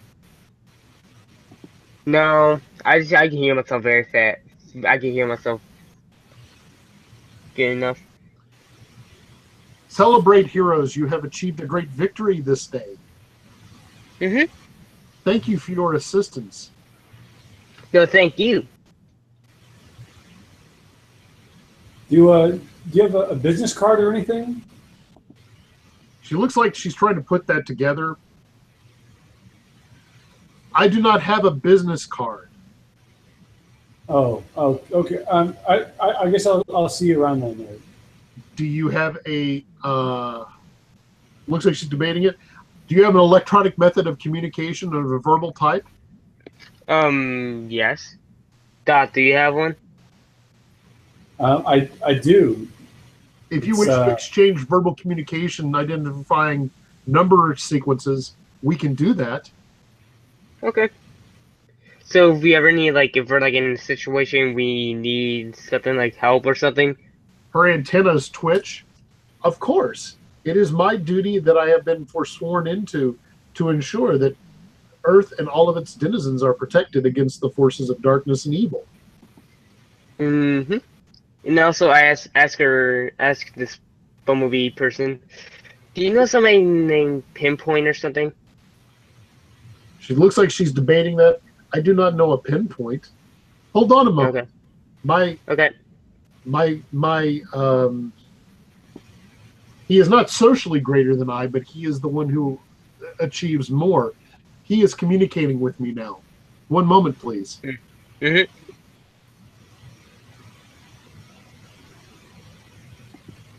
She looks back and looks down. Are there not 5 of you?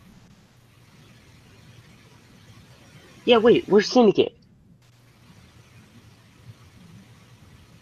Oh yeah, what did you get up to this time?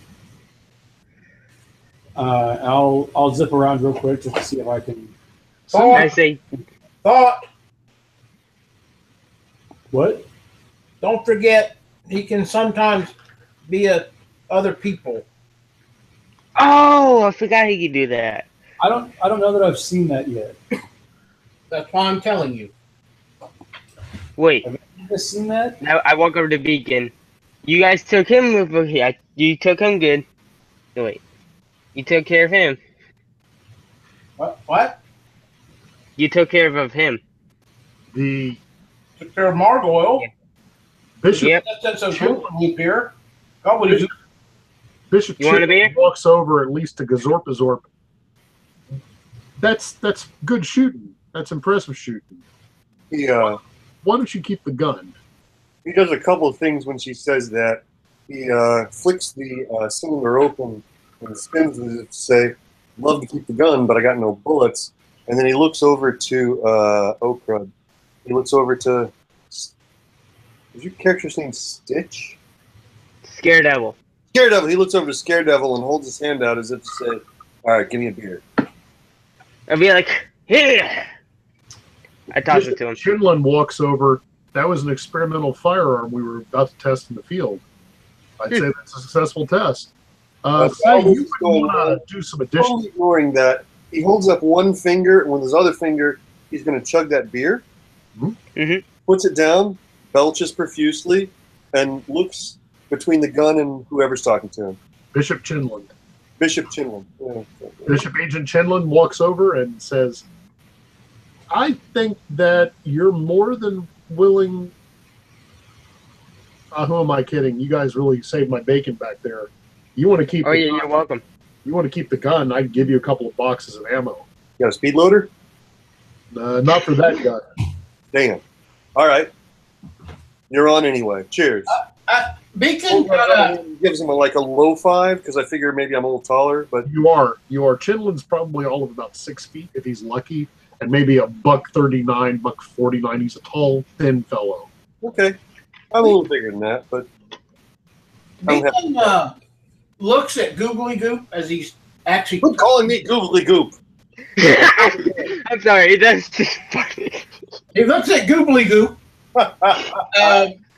We're just so confused that he actually sounds like he's making coherent sentences at this point, which is something I'm really not used to in my short time of knowing him.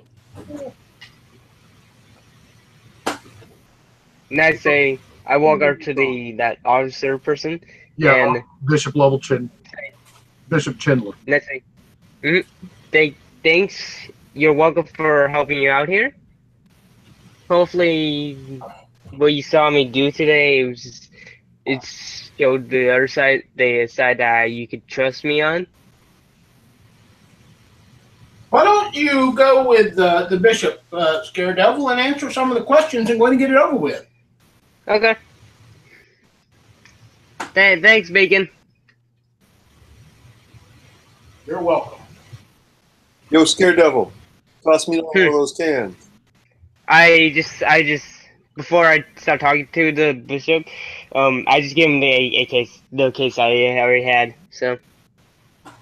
All right. Just don't drink it all of it, because I at least want to have at least one or two. Okay. It'll be warm when you get back. Mark, just for continuity's sake, I want to establish that my punching arm, my right arm, Sure. my left arm. Okay. I don't know if that makes any sense in the real world, but whatever. It makes perfect sense, actually. Yeah. Establish which one's your stronger dominant arm. You didn't really get to pick which arm got huge and freakish, did you? Yeah, memory. He could have. Never can tell. So that's just a lot for the googly goop. Well, Bumblebee, continuing kind of at this point, never really touches ground. She's floating between people. And she's going, yes, I'm almost certain that the supervisor would wish to speak with you, but he said that there were 5, and I am at a loss to describe where the 5th is. Would you be so kind as to tell me how many of you there are so that I can have an understanding for my purposes? We do have 5 people here, but we just can't find syndicates, so. But he changes to some, like he has different personalities, I think he has. So we don't know where exactly would he be, but we could tell. Oh, that is terrible and frightening. Yeah. I concur, Bumblebee. Are they aware of this? Is this normal? I really don't know. I think we met this guy with the Ark thing. That thing. You were the one who spot the Ark? Yeah. What a terrible experience that must have been, and frightening. You are all grand heroes of the First Order. I salute you. Of course. Whatever we may do to assist you. Are we still surrounded, relatively speaking, by authorities? You are. Authorities. I'm going to look around. The Popo. Some authority figure, because surely there's a sergeant smoking a cigar. There is somebody smoking a cigar, yes. I'm going to go take that cigar from him. Okay. No, actually, I'm going to be really polite. I'm going to ask him if he's got another. He'll offer a cigar for you. All right. I do the classic biting the end of the cigar off to spit it out. Right. Which, by the way, is terrible. Nobody should ever do that. No one should ever do so awful. But that's what he does, and maybe the guy lights it for him, and he gives him appreciation. He's going to walk around with a cigar and a big grin on his face. I'm glad to see you. They're your heroes. You're here basically. You've had a major victory. While you're celebrating your victory, Syndicate, you're pushing forward on without them?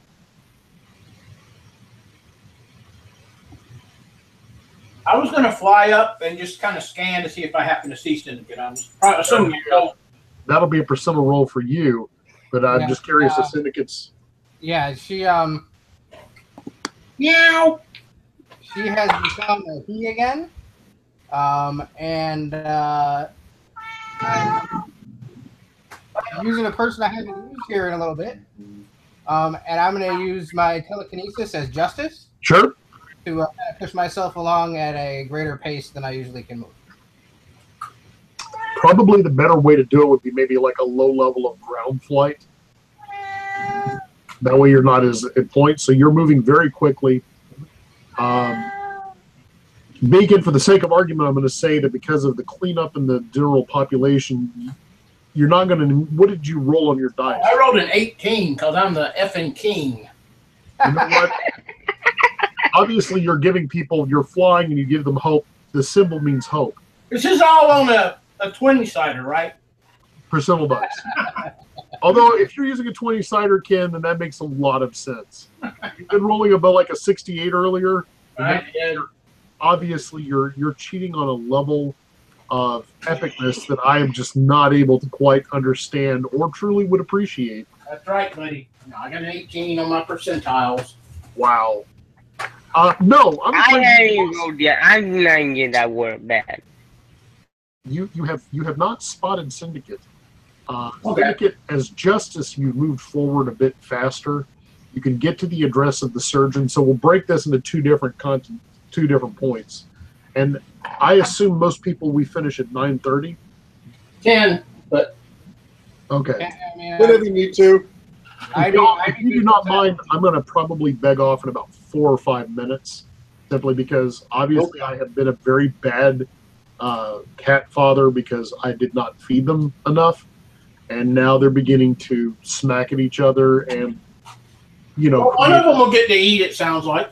Not at all. What they do is Crystal says that they're like, if you've ever seen the movie Step Brothers, that they're like that. I actually think they're the kids from Ricky Bobby. I'm on a jump kick. Oh! Bridge.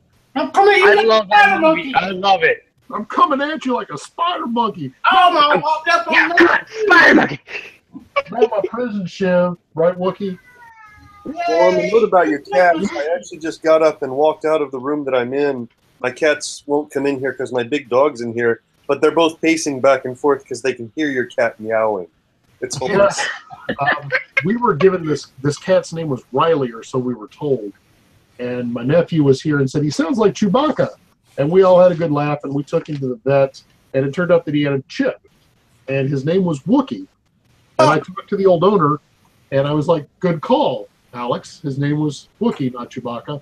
And so what his favorite thing to do is to sit around about 3 o'clock in the effing morning and get 2 inches away from you and just start meowing loudly like, are you trying to sleep?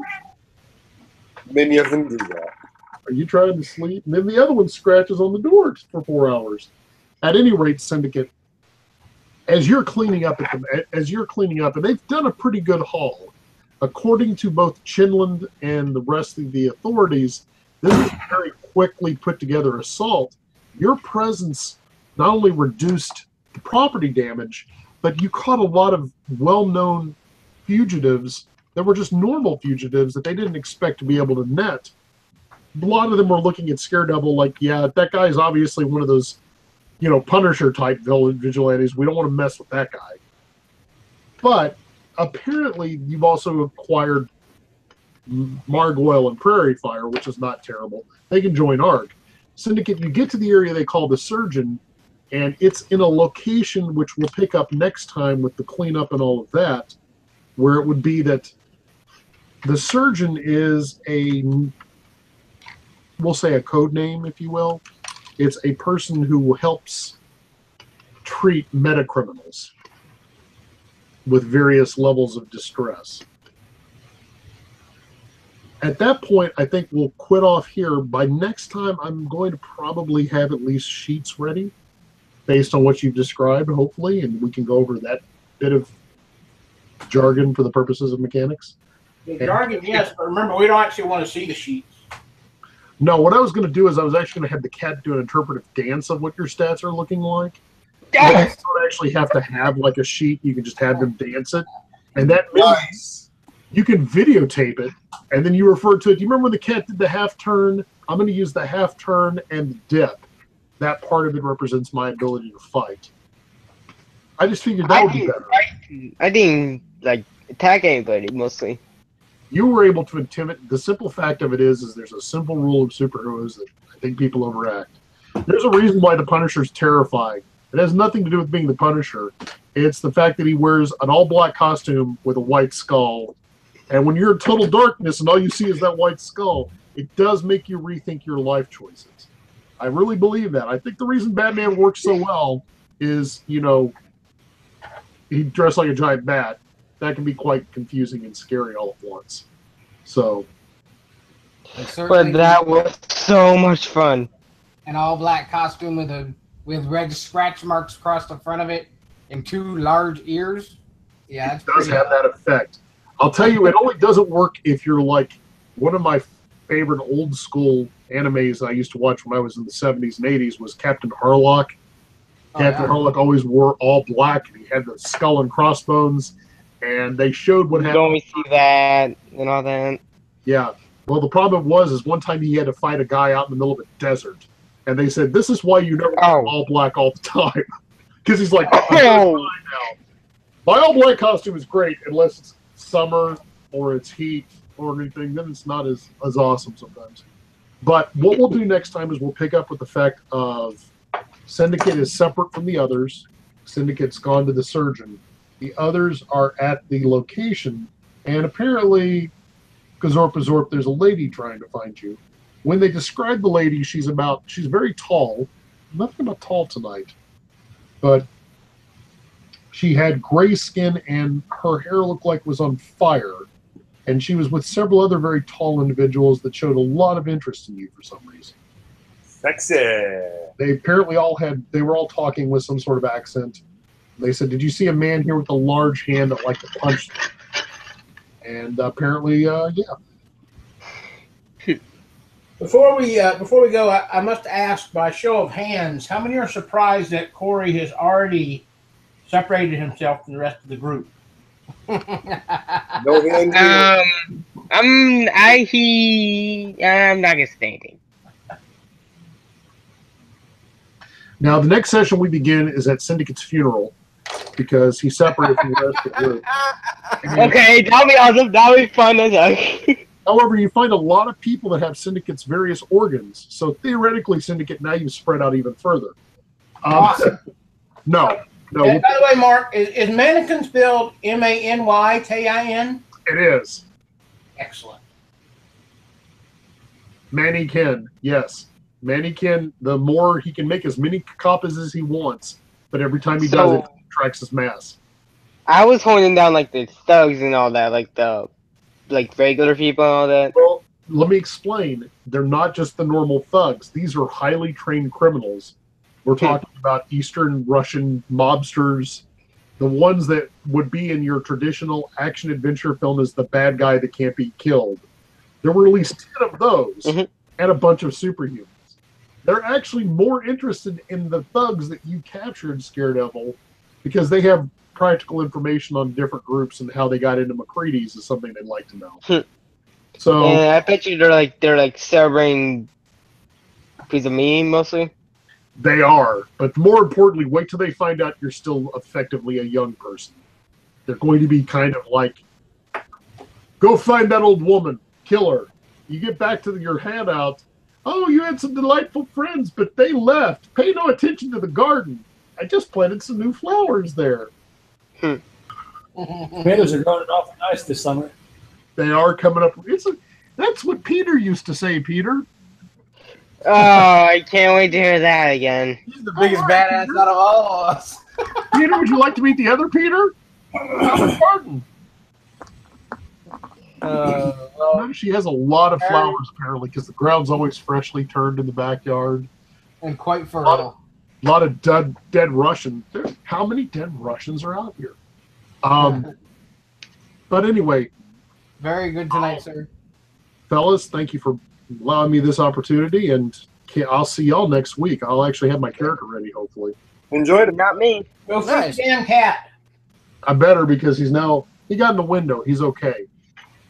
I'll tell you, though, before you leave, the funniest part, Ken, was I was taking the trash out, and I noticed something kept on hitting the glass, and it was the cat trying to get out. And the reason he's trying to get out is we have a bobcat that's moved into the neighborhood, and a bobcat sounds like when they screech, it sounds like a dying woman. It's like a child screaming. It's a bobcat. And the reason the cat's throwing himself at the glass, this little, 7-8 pound cat, is the bobcat was in our front yard.